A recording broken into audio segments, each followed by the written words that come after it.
Muling umingay ang usap-usapan tungkol sa inaabangang Incognito Season 2 matapos mamataan si Carlo Aquino sa airport, kasama ang ilan sa mga pangunahing artista ng serye, kabilang sina Daniel Padilla, Kayla Estrada, Maris Racal at Anthony Jennings.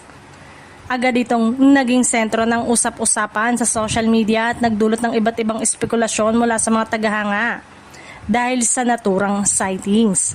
Marami ang nagtatanong kung si Carlo Aquino na nga ba ang posibleng papalit kay Baron Geisler sa susunod na yugto ng serye, bagamat wala pang opisyal na kumpirmasyon mula sa production. Lalong lumakas ang haka-haka dahil sa sabay-sabay na pagbiyahe ng mga artista patungo umano sa lokasyon ng kanilang taping. Matatanda ang kabilang si Baron Geisler sa orihinal na pangunahing cast ng Incognito. Kaya naman naging malaking usapin kung magkakaroon ng pagbabago sa lineup para sa bagong season. Hanggang sa ngayon ay wala pang inilalabas na opisyal na pahayag ang pamunuan ng serye tungkol sa anumang pagpapalit ng cast.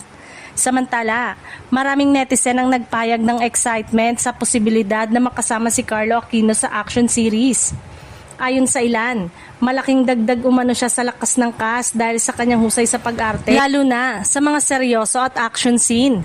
Sa ngayon ay hinihintay ng mga tagahanga ang opisyal na anunsyo mula sa production ng Incognito Season 2 upang makumpirma kung ano nga ba ang tunay na papel ni Carlo sa inaabangang pagbabalik ng serye.